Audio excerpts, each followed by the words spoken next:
10টা 10:30 দেখি আমি মেটারে দুইটা সিগারেট আনাইছি। তখন আমার ঘর আসিল খালি, আমি গেছিলাম গিয়ে ঘরেও। তো মেটা আইসে, আমি নেশাগ্রস্ত আছিলাম। আমি তো ইয়াবা খাই, আমি নেশাগ্রস্ত আছিলাম।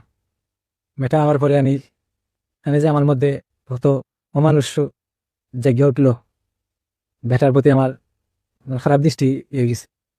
ওরা মেটার আমি রে পড়ছা, যে পড়তে চাইছিলাম তো মানে মেটা অজ্ঞান হয়ে গেছে। আমি পরে বই রাখিছি, আমি বাদ দিলেছি, অজ্ঞান হয়ে গেছি, মেটা অজ্ঞান হয়ে গেছে। পরে আমি বই রাইয়া মানে মেটারে আমি গোলাটিকা দিয়ে মাইরে দিছি। পরে আমি বইয়ে কিতা করতাম, আমি তো কইয়া পাইলাম না। পরে আমি আমার ঘরে তো ফাঁকা আছিল। আমি আমার ঘরে আমার বাচ্চা যে আসিল, যে একটা সুরকেস আছিল, ও সুরকেসের ভিতরে আমি এখন 2 দিন এখানে আছি, যে এখন আস্তে আস্তে গন্ধ ছড়ার, অনেক গন্ধ ছড়া তাইলে পরিবারের সবে জানিল বা মানে মানুষ একটু পরে পরে আর যা এরা মনে গন্ধ পাই দিব। তখন আমি সারা রাত আমি সোজার থাকিয়া আমি সুযোগ বুঝে আমি 2 দিন বাড়িতে আসিল না, রাস্তাটা ফাঁকা আছিল, সুযোগ বুঝে আমি বেটার আনি ইন্ডিয়া জানেন আছে। আসসালামু আলাইকুম রহমতুল্লাহ। আজকে সিলেটি ভাষায়ও মাতিমু, বিশুদ্ধ ভাষায় কিছু মাততাম না, কারণ মনের দুঃখগুলা বিশুদ্ধ ভাষায় মাতলে আসলে প্রকাশ হয় না। নিজের মার ভাষায় মাততে পারলে মনের কষ্টগুলা আসলে প্রকাশ করা যায়। ঘটনা তো শুনলা, বিস্তারিত সবটাও শুনছইন, হে তার মুখে স্বীকার করছে হে কিলাখান কিতা করছে। তো বাস্তবতা হইল বিচার হইব নি? কোনো সময় হইনি। আমি আপনারে গ্যারান্টি দিলাম তার কোনো সময় ও মৃত্যুদণ্ড হইত না, হয়তো সর্বোচ্চ যাবজ্জীবন মানে কিতা 12 বছর বা 30 বছর, 30 বছর মনে হয়, সম্ভবত 30 বছর। মানে এই এমন একটা দেশে বসবাস করি যে দেশ এখন মানুষের জীবন মানে 30 বছর। 30 বছর পরে হে তার 12 ঘুরিব, এর ভিতরে হে জামিন লইয়া ইয়া হে তার নিশ্চিন্তা চক্কর দিব। আসিয়া হত্যার বিচার হইছে না তো? সারা দেশের মানুষ তো উল্টিয়া লামি গেলা, খানো গিয়ে আটকিছেন, বাংলাদেশের আইন গিয়ে একটা ধাক্কা খাইয়া শেষ আস্থা বাংলাদেশের মানুষের আবেগ, আস্থা বাংলাদেশের মানুষের আন্দোলনের উপরে বাংলাদেশের আইনে ফেসা করে দিছে, শেষ। এই বিচার ওইতো নাই। রায়হান হত্যার বিচার সিলেট হইছে না।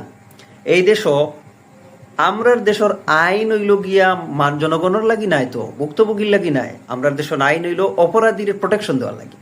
দেখবা কত মানবতার বিচিয়ালা হল বাড়াইবা, এরা বাড়াইয়া হইবা একজন মানুষ মরি গেছে তো শেষ, কিন্তু যে আছে কিতা সারা জীবন। রায়হান হত্যার তো সম্ভবত রায়হানের মারে সম্ভবত কোন এক কর্মকর্তা এই শব্দ হয়েছে যে মানুষ আর কতদিন শাস্তি পাইতো, 5 বছর জেল আছে, 5টা বছর হে জেল আছে, অথচ একটা মানুষের জীবন শেষ করে ফেলাই দিছে। এই হচ্ছে ভাই আমাদের দেশের আইন, এটাই হলো গণতন্ত্রের আইন। সৌদি আরব ইসলামী রাষ্ট্র, যে কোনো জায়গাত চুরি করলে হাত খাটো, হত্যার বদলে হত্যা। সৌদি আরবের সব মানুষ মরে গেছেন, একটা মানুষ আর নাই, সবরে হত্যার বদলে হত্যা করা হয়ে গেছে, সৌদি আরবের কোনো মানুষের হাত নাই, সব মানুষের হাত খাটো হয়ে গেছে। বলা খান ইসলাম খুব খুব একটা জালিম ধর্ম, ইসলাম খুবই অমানবিক। ইসলামে কয় হাত খাটিলাও, হত্যা করিলাও। একটা আইনের বিচার শুধুমাত্র মৃত্যুদণ্ড দিয়া দেখো, একটা আইনের বিচার।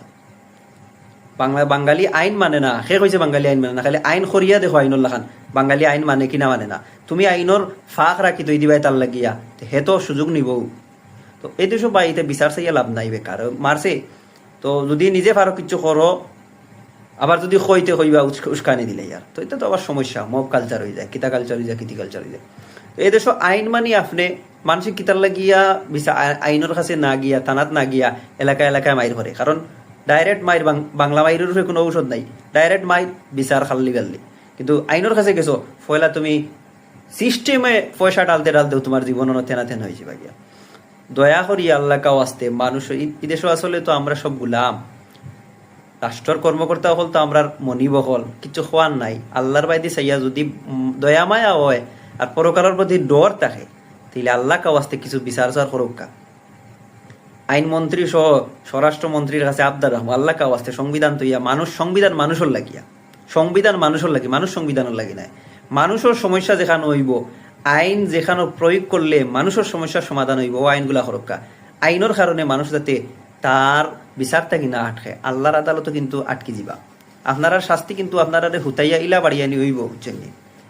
আমরা সাধারণ তো আসলে তো গুণাগার, কিন্তু এমন কোনো বড় গুণা তো আসলে করি না।